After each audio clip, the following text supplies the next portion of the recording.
اعوذ باللہ من الشیطان الرجیم بسم اللہ الرحمن الرحیم یسألونک عن الشہر الحرام قتال فیہ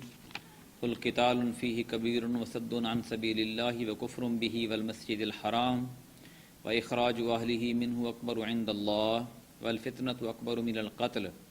ولا يزالون يقاتلونكم حتى يردوكم عن دينكم إن استطاعوا ومن يرتد منكم عن دينه فيمت وهو كافر فأولئك حبطت أعمالهم في الدنيا والآخرة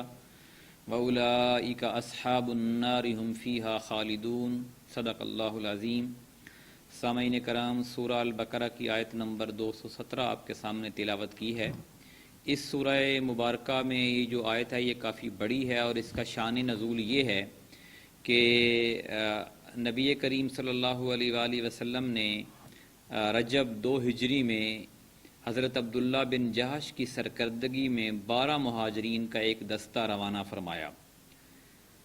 اور ہر 2 آدمیوں کے لیے ایک اونٹ تھا جس پر باری باری دونوں سوار ہوتے تھے۔ دستے کے امیر کو رسول اللہ صلی اللہ علیہ وسلم نے ایک تحریر لکھ کر دی اور ہدایت فرمائی کہ 2 دن سفر کر لینے کے بعد ہی اسے دیکھیں گے۔ چنانچہ 2 دن کے بعد حضرت عبداللہ نے تحریر دیکھی تو اس میں یہ درج تھا، جب تم میری یہ تحریر یہ دیکھو تو آگے بڑھتے جاؤ یہاں تک کہ مکہ اور طیف کے درمیان نخلا میں اترو اور وہاں قریش کے ایک قافلے کی گھات میں لگ جاؤ اور ہمارے لیے اس کی خبروں کا پتہ لگاؤ۔ انہوں نے سمع اور اطاعت کی اور اپنے رفقا کو اس کی اطلاع دیتے ہوئے فرمایا کہ میں کسی پر جبر نہیں کرتا، جسے شہادت محبوب ہو وہ اٹھ کھڑا ہو اور جسے موت ناگوار ہو واپس چلا جائے، باقی رہا میں تو میں بہرحال آگے جاؤں گا۔ اس پر سارے رفقا ہی اٹھ کھڑے ہوئے اور سارے آپ کے ساتھ چل دیے۔ کچھ دنوں کی مسافت کے بعد یہ آپ حضرت عبداللہ بن جاش اپنے ساتھیوں کے ہمراہ وادی نخلا میں پہنچے تو وہاں پہ آپ کا ٹکراؤ اس قافلے سے ہو گیا جو کہ کشمش اور کھجور وغیرہ کا سامان لے کے جا رہا تھا، اور اس قافلے کو دیکھتے ہی انہوں نے ایک تیر چلایا اور وہ تیر اس قافلے کے ایک آدمی کو جا کے لگا اور اس کی وہاں پہ ڈیتھ ہو گئی۔ باقیوں کو انہوں نے گرفتار کر لیا اور مال جو تھا وہ اس سمیت قید کر کے مدینہ منورہ میں لے کے آئے۔ نبی کریم صلی اللہ علیہ وآلہ وسلم نے صحابہ کرام کے اس عمل پر ناراضگی کا اظہار فرمایا اور فرمایا کہ میں نے آپ کو قتل کرنے کے لیے نہیں کہا تھا بلکہ میں نے آپ کو سراغ رسانی کے لیے کہا۔ لیکن وہ جو قتل ہوا تھا وہ رجب کی آخری دن تھا، یعنی جو یہ وہ مہینہ ہے جس کو حرام مہینہ یعنی پاکیزہ مہینہ کہا جاتا ہے اور اس میں قتل و خون ریزی منع ہے، تو یہ رجب کی آخری دن تھا، اور اگر وہ وہاں پہ اس کو چھوڑ دیتے اور قافلے کو نہ پکڑتے تو تھوڑی دیر بعد ان کی جو ہے وہ حرم کی حدود شروع ہو جانی تھی، تو حرم کی حدود میں ظاہر ہے وہ قتل کرنا ویسے بھی ٹھیک نہیں تھا، تو اس لیے انہوں نے حرم کی حدود شروع ہونے سے پہلے ہی مشورہ کر کے کہ متفقہ طور پر اس قافلے کو ایک شخص کو قتل کیا اور باقیوں کو لے کر نبی کریم صلی اللہ علیہ وسلم کے پاس پہنچے۔ تو نبی کریم صلی اللہ علیہ وسلم نے وہ جو اس بیت المال میں اس کا حصہ تھا وہ بھی لینے سے گریز کیا اور آپ نے اس عمل کو ناپسند فرمایا، جس پر یہ آیت مبارکہ نازل ہوئی۔ آیت مبارکہ کے نزول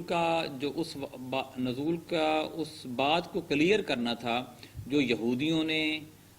سادہ لو مسلمانوں کے ذہن میں یہ فطور کھڑا کر دیا تھا کہ دیکھیں یہ کیسا نبی ہے، اس کے نزدیک تو حرمت والے مہینوں کی بھی کوئی قدر نہیں ہے، اور پھر ادھر سے قریش مکہ نے بھی یہ طوفان بدتمیزی کھڑا کر دیا کہ دیکھیں یہ لوگ تو حرمت والے مہینوں میں بھی باز نہیں آتے۔ تو ان کی اس بات کا جواب دینے کے لیے اللہ تعالیٰ نے یہ آیت مبارکہ نازل فرمائی، جس کا ترجمہ یہ ہے کہ یسألونک عن الشہر الحرام قتال فی، یہ لوگ آپ سے حرمت والے مہینے میں قتال کے متعلق پوچھتے ہیں، آپ فرما دیجئے کہ اس میں قتال کرنا بڑا گناہ ہے۔ ظاہر ہے وہ قتال نبی کریم صلی اللہ علیہ وسلم کی اجازت کے بغیر ہوا تھا، اس لیے آپ صلی اللہ علیہ وسلم نے وہ سامان بھی واپس کر دیا تھا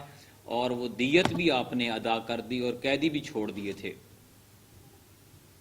فرمایا اس میں قتال کرنا بڑا گناہ ہے، جبکہ اللہ کے راستے سے روکنا،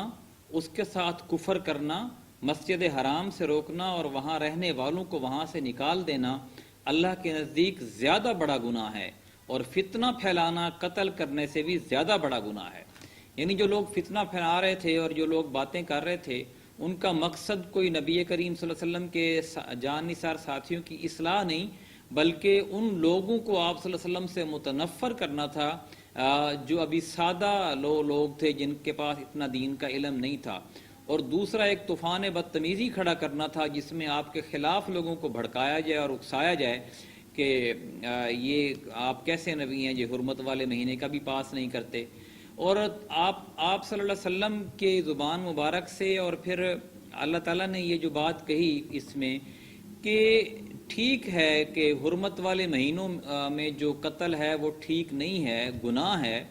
لیکن تم لوگ خود کون سا کوئی نیکیاں کرنے والے لوگ ہو کہ تم لوگوں نے تو نبی کریم صلی اللہ علیہ وسلم کو، ان کے جان نثار صحابہ کو ان کے اپنے گھروں سے نکال دیا، ان کے مال ہڑپ کر لیے، ان کے گھروں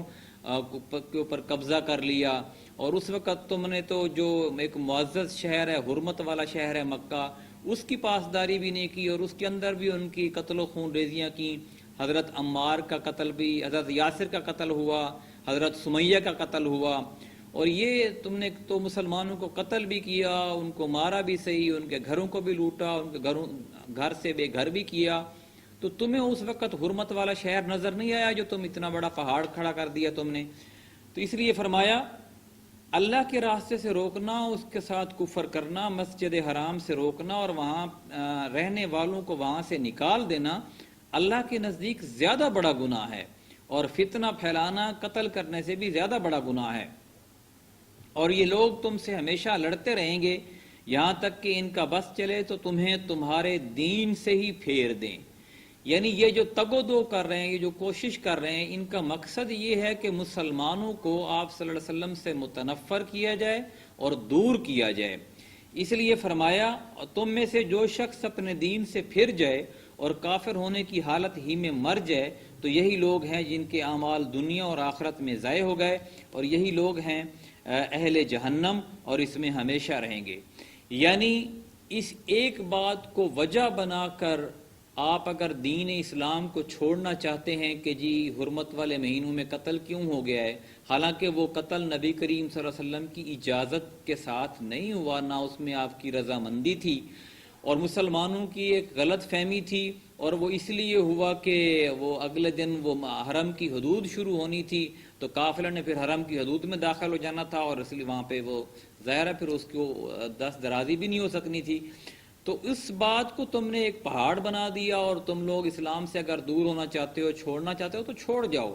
پھر جو تم نے اب تک جتنے بھی نیک اعمال کیے ہیں وہ سارے تمہارے ضائع ہو جائیں گے اور تم جہنم کا ایندھن بنو گے۔ اللہ تعالیٰ سے دعا ہے کہ ہمیں اپنی اور نبی کریم صلی اللہ علیہ وسلم کی پیروی کی توفیق عطا فرمائے۔ جزاک اللہ۔